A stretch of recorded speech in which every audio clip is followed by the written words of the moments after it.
la colaboración de... Es un gusto escucharte, Carlos Arredondo Cibaja, periodista académico, y bueno, con el tema del día. Muy buenos días, Marcela, Juan, al auditorio. En efecto, el programa de Televisa Tercer Grado se ha convertido en el gran protagonista mediático de la primera mitad de la campaña presidencial.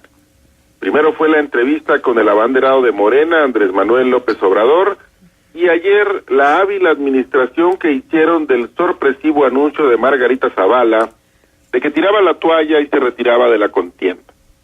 Mediante la difusión de un pequeño clip en el cual se contenía la declaración crucial de la hoy ex candidata presidencial, Televisa fijó la agenda del día, pues el tema no podía ser otro que la declinación, y con ello garantizó una altísima audiencia para su emisión nocturna que probablemente no la habría tenido sin la anticipación de la sorpresa previamente grabada.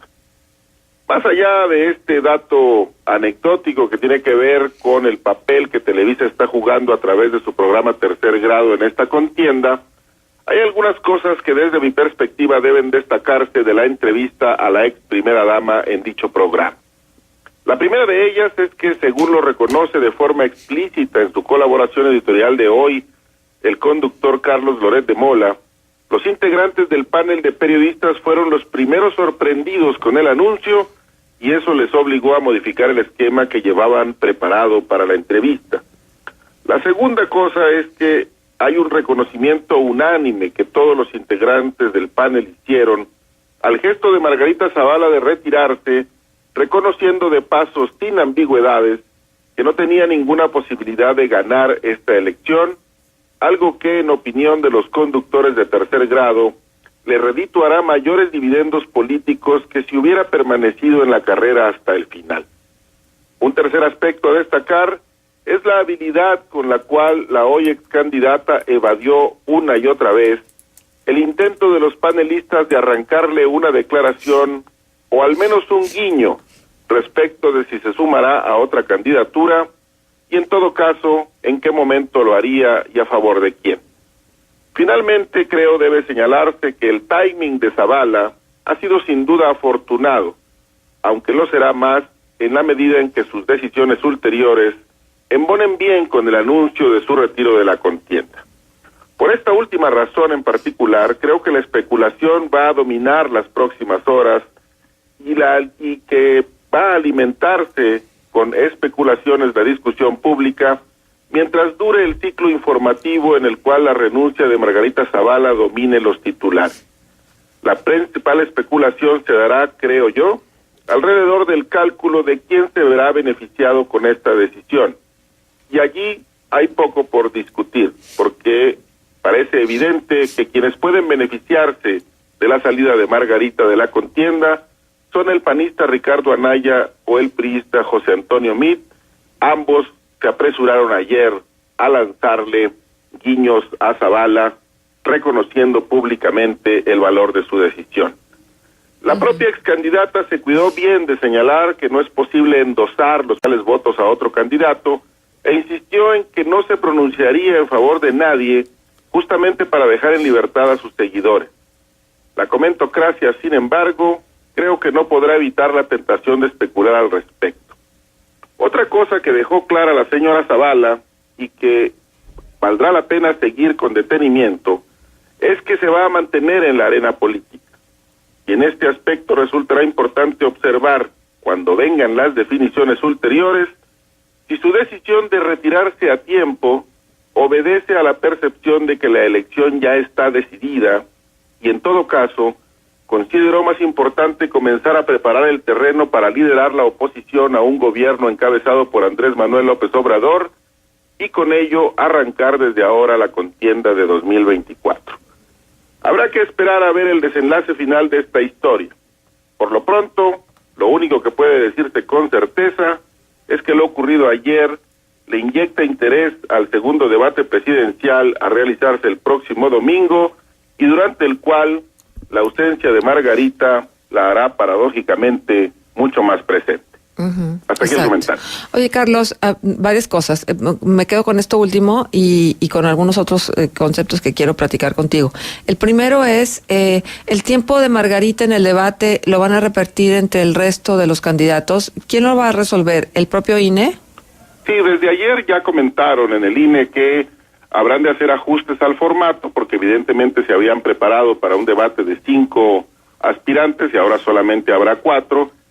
Por lo pronto, a mí me parece que lo que tendrían que hacer es efectivamente ajustar los tiempos, no para reducir o para quitar el tiempo que Margarita hubiera ocupado si estaría en el debate, sino para dividir ese tiempo entre el resto de los aspirantes, y eso me parece a mí que va a hacer que el debate sea mucho más rico. Uh-huh. Ahora, hubo una queja de Margarita en su participación ayer en tercer grado, y fue la inequidad de los presupuestos para poder solventar las candidaturas, porque ella mencionó que tenía 23 spots, apenas 23 spots contra los 2,800, tanto de Anaya como de José Antonio Meade, y lo que ella también recibió para su financiamiento, y dijo algo que a mí me pareció muy serio. Dijo, es que realmente las candidaturas independientes se aceptaron para que no se realizaran, porque habló de lo que tardó en abrir la cuenta bancaria y la cantidad de tiempo que tardó en que se le transfirieran los recursos para poder arrancar la campaña con ese financiamiento. Bueno, mira, a mí me parece que esas cosas que dijo respecto de la inequidad las usó con mucha habilidad para vestir el discurso de retirarse a tiempo en una contienda en la que ella reconoció que no había ninguna posibilidad de que su candidatura triunfara, porque todas estas cuestiones de las inequidades, dado que ella es una política profesional que ha estado mucho tiempo en la arena electoral, pues esas inequidades ella ya las conocía, ella sabía a dónde se metía, y aún con todas esas inequidades decidió participar en primera instancia, pero no solo eso, renunció al financiamiento público, y digamos, pues ese no es un argumento que podría esgrimir. Sin embargo, me parece que ayer lo usó bien. De hecho, me parece que hay un consenso más o menos generalizado en el sentido de que ayer se le veía mucho mejor articulada, parecía mucho más suelta, construía buenas frases, respondía con una gran habilidad a las preguntas de los conductores, nunca se dejó atrapar, trataron de arrinconarla, siempre se escabulló. Ayer parecía una candidata distinta a la del debate que vimos hace apenas unos días. Uh-huh, exactamente. Ahora, esto de a quién le favorece y quién se va a quedar con ese 3% del electorado que deja suelto Margarita. Realmente pareciera poco en función de la distancia que hay entre un candidato y otro. Sin embargo, no sé si sea igual la intensidad en función de la percepción de que pudiera abrirse una puerta de posibilidades para el resto de los candidatos frente a un Andrés Manuel López Obrador que desde el principio ha estado arriba. Mira, yo creo que Margarita hizo muy bien al decir que ella no es propietaria de los votos y que por tanto no los puede endosar a nadie, porque efectivamente eso es cierto, lo hemos visto anteriormente con otras declinaciones en México a nivel federal o en las gubernaturas o en los ayuntamientos o las diputaciones, en las elecciones legislativas, y es claro que no hay un trasvase acrítico porque un candidato decline inmediatamente todos aquellos que pensaban votar por él o por ella votarán por aquella persona con quien se pliegue. Creo que en esa parte hizo bien Margarita, pero me parece que el asunto es más que aritmética, y esto también habrá que esperar a ver cuál es la decisión final que toma Margarita, porque no se trata, me parece, solamente de que ese 3%, 2 o 4, según la encuesta que uno lea, que le concedían a ella, se vaya simplemente a repartir o pase a otro candidato. Me parece que el efecto psicológico que eventualmente podría ella buscar y otros que pretenden beneficiarse de su salida de la contienda, tiene que ver con el hecho de que esta idea del voto útil pueda germinar finalmente y entonces efectivamente se convierta en una carrera entre dos la segunda mitad de la campaña. Pero eso creo que no se puede afirmar en este momento. Me parece que ese es uno de los escenarios posibles y esa es una de las intencionalidades posibles detrás de su salida, pero habrá que esperar a ver si ella finalmente decide en unos días, en una semana, después del debate, cerca del tercer debate, quizá pararse a un lado de José Antonio Meade o de Ricardo Anaya. Uh-huh. Sí, también por ahí se soltó la información, que yo no sé qué tan exacta sea, pero la pongo en la mesa para discutirla, porque finalmente lo que estaríamos hablando es de una realidad. Sabíamos que a Margarita le estaban apoyando algunos empresarios importantes de este país, pero tal parece que le cortaron el recurso, que dejaron de apoyarla, y entonces eso fue para ella prácticamente, hizo imposible sostener su candidatura. Porque una cosa es el financiamiento que proviene de la autoridad electoral y otra cosa es el financiamiento que pudiera existir de parte de empresarios o iniciativa privada que está interesado en que avance un proyecto. Es una evidencia de la realidad que existe en el ámbito electoral de nuestro país, es decir, que los partidos y los candidatos no se sostienen únicamente de las prerrogativas que se les da a los mismos partidos y a al recurso que se les da una vez que son candidatos.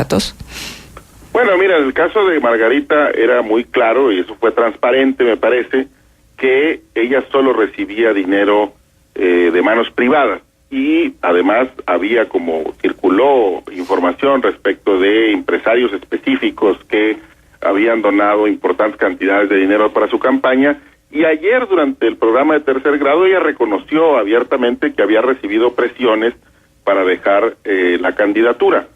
Y esto, pues sí, en el telón de fondo me parece que puede ser evidencia de que quizá podría tratarse de un último intento por realmente polarizar de verdad la elección y que se convierta en una contienda que busque el candidato del segundo lugar, que es Ricardo Anaya sin duda, pueda alcanzar eventualmente al puntero de las encuestas durante la segunda mitad de la contienda. Creo que hay que tener claro que las candidaturas independientes están sujetas a un régimen de financiamiento diferenciado, que además Margarita había renunciado al financiamiento público y que eso hacía transparente el hecho de que ella estaba recibiendo dinero de manos privadas únicamente.